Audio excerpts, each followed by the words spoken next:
Indonesia masih menjadi salah satu pemain utama dalam industri halal dunia, namun posisinya dalam pemeringkatan ekonomi Islam global mengalami penurunan. Tantangan Indonesia bukanlah kekurangan potensi ataupun kehilangan daya saing, melainkan bagaimana mengkonversi berbagai keunggulan tersebut menjadi kepemimpinan yang lebih kuat dalam rantai nilai ekonomi syariah global.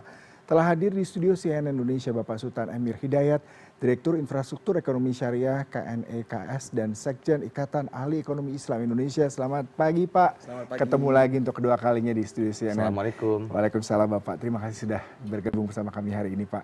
Masih kembali berbicara mengenai ekonomi syariah. Kita tahu Indonesia penduduk muslimnya populasi salah satu terbesar di dunia.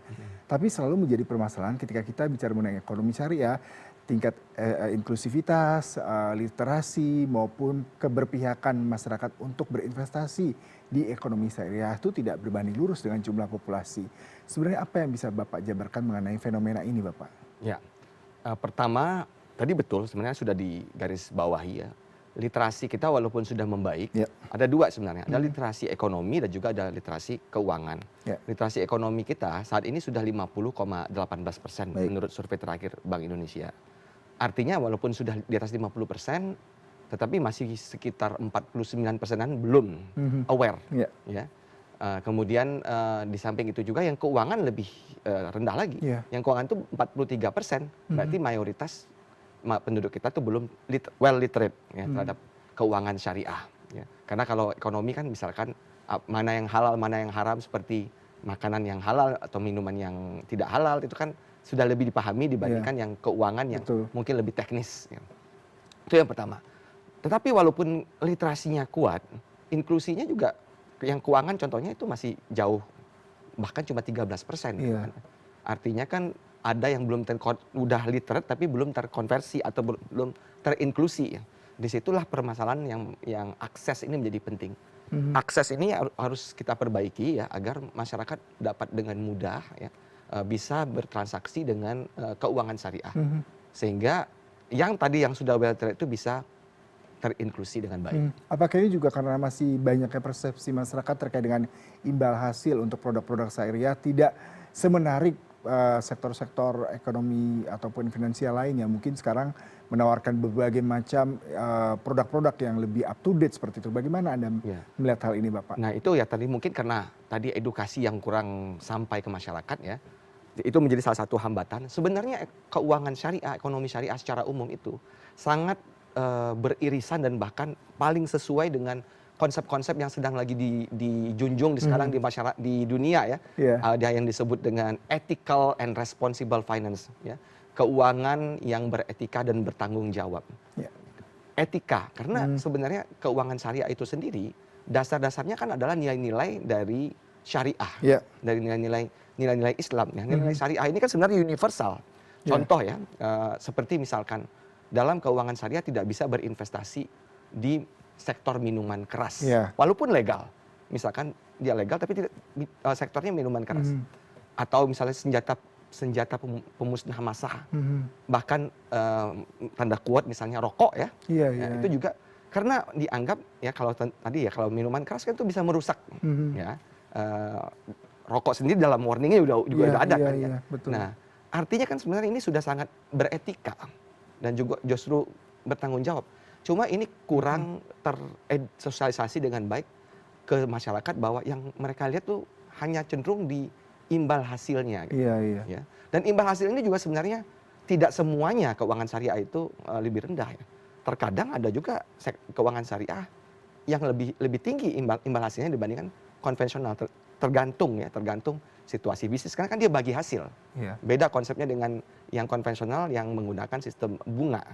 Kalau bagi hasil tentu tergantung keadaan bisnisnya. Nah, di saat lagi baik itu bagi hasil keuangan syariah lebih tinggi. Bahkan sebagian juga misalkan keadaannya tidak sedang di bawah yang konvensional, sebenarnya ada teknik mitigasi dalam keuangan syariah itu. Ya, pertama yang banyak digunakan itu namanya tanazulul haq. Apa tanazulul haq itu? Dalam bagi hasil itu ada bagian yang pemilik modal dan juga ada bagian yang pengelola. Misalnya bagian bank pengelola. Ya. Nah, ketika bagi hasilnya misalkan tidak setinggi yang konvensional, terkadang si bank sebagai mudorib atau yang mengelola membagikan sebagian keuntungannya secara sukarela kepada si Apakah itu sudah dilakukan? sudah seperti konsep dilakukan, seperti itu? sudah dilakukan oleh banyak bank hanya untuk memitigasi risiko supaya tidak terjadi risiko withdrawal atau Iya, ya dan betul. juga ya jangan sampai ada penarikan gitu kan ya. Apakah di suasana ekonomi seperti ini, konsep ini masih menjadi sebuah kendala ataupun sebenarnya blessing juga? Karena ketika tadi ada bagaimana pengelola bisa tetap memberikan keuntungan meskipun kondisional saat ekonomi lagi tidak baik-baik saja seperti ini menjadi sebuah kekuatan juga perbankan syariah. Bisa Ya. Anda jelaskan tidak Pak? Jadi Terkait ini? terkadang begini, misalkan ketika ada lagi modelnya, ketika keuntungan yang di syariah itu lebih besar, Ya, terkadang lembaga keuangan itu justru membuat semacam reserve yang bisa digunakan nanti ketika suasananya lagi emergency atau lagi tidak baik. Oke, Ya. baik. Nah, jadi Nah, itu sebenarnya sudah juga tabungan ketika baik gitu. mhm, Nah, mhm. ketika lagi kurang baik maka diberikan. Itu Berarti namanya profit equalization reserve. nah, informasi literasi terkait ini mungkin belum sepenuhnya Belum, disampaikan dan ya. belum begitu Karena banyak memang dia tidak bisa yang paham. disyaratkan. Oke. Itu sesuatu yang bersifat volunteer. Mhm. Ya. Dan berbeda-beda tiap-tiap Iya. lembaga keuangannya untuk Iya. memberikan kebijakan terkait ini, Iya, Pak. betul. Saya bergeser terkait dengan investor modal nih, Pak. Kalau di pasar saham kan pertumbuhannya saya baca tadi hingga Desember 2025 nih, Pak, berdasarkan dari Single Investor Indication itu ada 20 juta lebih SID baru. 54%-nya adalah investor di bawah usia 30 tahun. Ada 14 juta 871 orang. Nah, sementara kalau ekonomi syariah ataupun terkait dengan syariah seperti ini tidak terlalu menarik mungkin ya, atau seperti apa Pak sebenarnya ketertarikan generasi muda terutama untuk bermain di ranah ini? Ya, pertama kita harus ketahui kalau lihat data juga, sebenarnya kebanyakan emiten Ya, di Bursa Efek Indonesia itu sudah terkategori sebagai syariah. Ya, contohnya lebih dari 50% emiten yang ada di Ya. BI itu sudah terkategori saham syariah. Ya. Kemudian juga begitu dengan market kapitalisasinya. Nah, cuma memang ini mungkin belum terblow up dengan baik kepada masyarakat. Kan ada indeks namanya ISSI, Indeks Saham Syariah Indonesia. ya, Ada daftar efek Betul. syariah juga yang tiap berkala itu Publish. di-update dan Ya. direvisi. Ya. Nah, selama dia bisa memenuhi kriteria itu, ya pertama kriterianya adalah dia core bisnisnya core yang sesuai syariah Ya. tadi, tidak memproduksi sesuatu yang misalnya minuman keras atau yang haram-haram lah gitu ya. Dan juga ini bersifat universal Ya. kan ya. Kemudian yang kedua ada di hutang berbunganya itu ya tidak melebihi satu threshold tertentu, sekarang masih di level 45%, Ya. tapi secara bertahap dalam 10 tahun ke depan akan turun ke 33%. Dan pendapatan yang tidak halal karena mungkin saja secara core bisnis sudah baik, tetapi sebagian mungkin uangnya ditaruh di deposito bank konvensional, Oke. kan dapat bunga. Iya, iya. Nah, itu kalau misalkan tidak lebih dari 5%, itu terkategori saham Masih. syariah. Nah, itu masih jumlahnya masih mayoritas di bursa efek. Nah, ini mungkin orang tidak begitu Betul. mengetahui. Dan apalagi kalau bisa dikoneksikan dengan tadi ethical and responsible finance itu, bahwa berinvestasi di keuangan syariah tidak hanya secara syariah memenuhi prinsip, tetapi juga selaras dengan keuangan yang beretika dan bertanggung jawab. Sehingga itu yang sekarang harus kita populerkan. Generasi muda itu kan suka begitu. Iya. Hidupnya pengen yang sustainable. Ya kan? Sustainable ini salah satunya kan tadi ethical and responsible.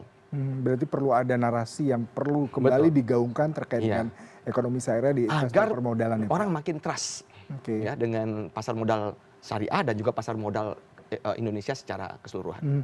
Tadi di awal saya sempat membacakan terkait dengan penurunan peringkat kita ya Pak. Dari SGIER ini kita turun dari peringkat 3 ke peringkat 4 Pak ya. Dengan skor 96. Juara ini tetap Malaysia nih Pak di skor 186.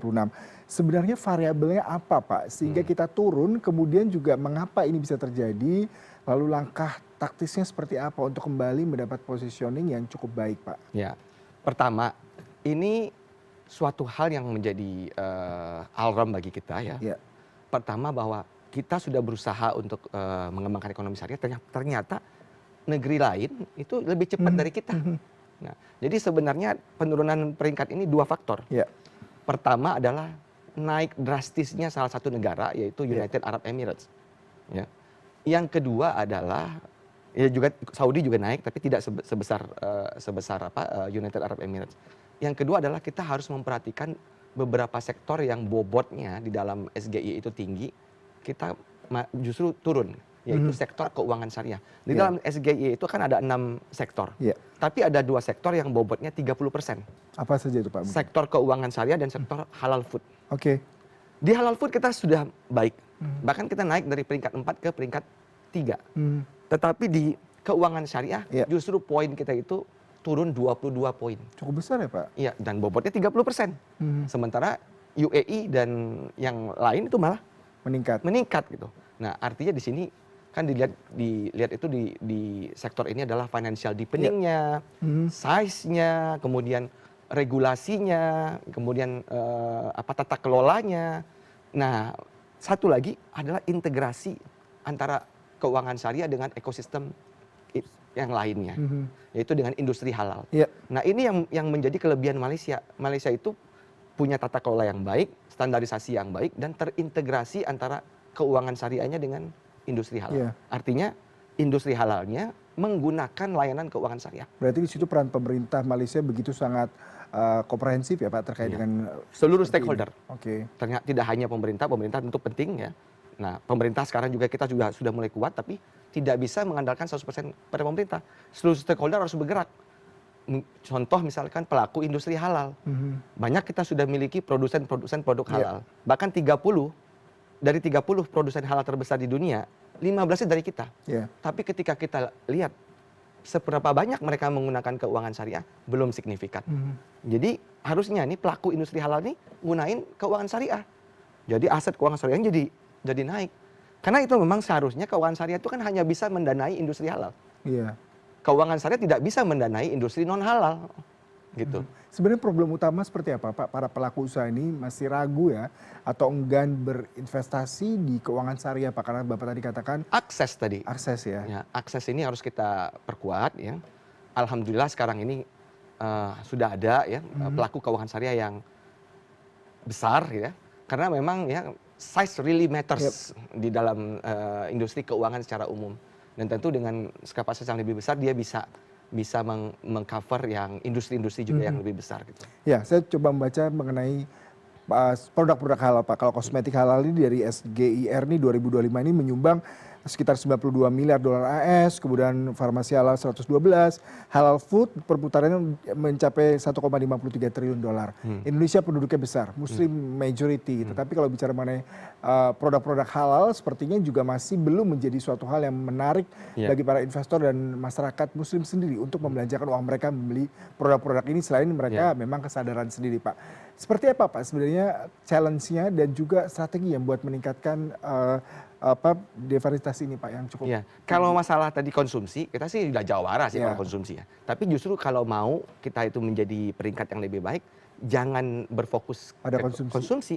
Kita harus merubah Indonesia ini jadi sekedar konsumen produk halal menjadi produsen produk halal. Salah satunya menjadi eksportir produk-produk halal. Nah, ini yang kita masih PR kita ini ya. Padahal dalam RPJMN kita juga ada target peningkatan kontribusi ekspor produk halal ini dari 3, berapa menjadi 3,9% per PDB di tahun 2029. Kendalanya apa Pak untuk mengekspor ke negara-negara tadi mungkin Uni Emirat Arab, Malaysia, Saudi Arabia seperti itu Pak? Sekarang ini alhamdulillah melalui kepemimpinan kita di dalam developing in atau DIN, kita harus mencari negara tujuan ekspor baru. Kalau sekedar negara tujuan ekspor yang tradisional, sekarang ini kan lagi ya situasi begini ya, apalagi perang, kemudian tarif dulu yang sebelumnya. Jadi kita memang harus lebih kreatif ya untuk mencari pasar ekspor baru. Di samping itu, ketergantungan impor harus kita kurangi, yaitu dengan melalui program substitusi produk impor dan juga yang halal, karena masih banyak juga produk impor kita yang masuk dari luar negeri itu yang masih titik kritis halalnya tinggi. Jadi belum tentu halal juga gitu. Nah, justru itu yang perlu kita carikan substitusinya. Kalau substitusinya itu bisa kita temukan, otomatis nilai impor kita juga akan berkurang. Nah, itu tentu dua hal itu saya rasa ya dengan ekspor semakin tinggi dan impor yang semakin rendah itu tentu akan menguntungkan buat perekonomian kita. Di samping itu juga nggak kalah penting lagi adalah inovasi. Karena salah satu yang membuat negara tadi yang seperti UAE lebih cepat perkembangannya, dia cukup memiliki inovasi yang lebih banyak dari kita. Iya Pak, ini terakhir kalau kita kan akan ada program Adinata Syariah ya Pak yang akan digelar dengan CNN Indonesia. Pesan apa yang ingin Bapak sampaikan ke pelaku industri dan masyarakat, dan apakah ini hanya sekedar ajang apresiasi atau bagian dari strategi mempercepat ekosistem ekonomi syariah nasional Pak? Jadi anugerah Adinata Syariah yang tahun 2026 ini kan diubah, disesuaikan, diselaraskan dengan pertama RPJMN. Kedua dengan Master Plan Ekonomi Syariah Indonesia 2025-2029. Ketiga yang tadi kita bicarakan dengan SGIE, State of Global Islamic Economy Report. Artinya kita menilai setiap daerah ini berdasarkan tiga dari sumber ini. Kalau daerah serius dalam mengembangkan ekonomi syariahnya dan dia bisa menjadi pemenang anugerah syariah, artinya dia juga berkontribusi tidak hanya buat RPJMN dan MEXI, tetapi untuk kenaikan ranking Indonesia di SGIE. Karena itu sudah disesuaikan. Makanya saya ingin sangat berharap, ingin menjadikan anugerah syariah ini menjadi benchmark dan penyemangat bagi daerah agar dia mengembangkan ekonomi dan keuangan syariah. Karena kalau kita di pusat saja, nggak akan cukup rasanya untuk bisa mengembangkan ekonomi dan keuangan syariah. Apalagi mencapai tujuan kenaikan ranking SGIE di nomor 1. Potensi daerah apa Pak terakhir yang menarik yang mungkin bisa dielaborasi terkait dengan ekonomi syariah dan kedepannya bisa menjadi salah satu pendorong terhadap tidak hanya ekonomi syariah Indonesia meningkat di rating SGIR, tapi juga Indonesia menjadi salah satu negara ekonomi syariah global Pak? Ya, jadi tiap-tiap daerah itu punya potensi yang berbeda-beda. Kita bahkan di KNK sudah mempetakannya. Ada daerah yang punya kekuatan di pariwisata ramah muslim, yang bisa mengembangkan pariwisata muslim. Artinya kan juga mempengaruhi SGI tadi, yang muslim friendly travel, ya kan? Ada daerah yang kuatnya di halal food. Ada daerah yang kuatnya di keuangan syariah. Nah, setiap daerah-daerah itu memiliki kekuatan masing-masing yang harus dimanfaatkan dan dimaksimalkan potensinya. Itu di dalam RPJPD mereka sudah ada juga, dalam RPJMD mereka sudah ada. Turunan dari RPJMD dan RPJPD itu, baik itu di RKPD maupun di rencana aksi daerah mereka sudah mereka petakan sendiri. Asalkan rencana-rencana yang keren ini, formulasi-formulasi yang keren ini diimplementasikan dengan baik, insya Allah saya yakin akan ekonomi syariah akan mampu mendorong dan menjadi sumber pertumbuhan ekonomi baru di Indonesia ini. Amin, insya Allah mudah-mudahan tercapai Pak, dan kami doakan program Adinata Syariah juga berjalan lancar. Amin ya Rabbal dan Alamin. ekonomi syariah Indonesia menjadi salah satu pemain global, tidak hanya seperti konsumsi, tapi juga memberikan kontribusi terhadap roda perekonomian lokal dan juga nasional. Amin. Terima kasih Pak Sultan untuk perbincangannya pada pagi hari ini.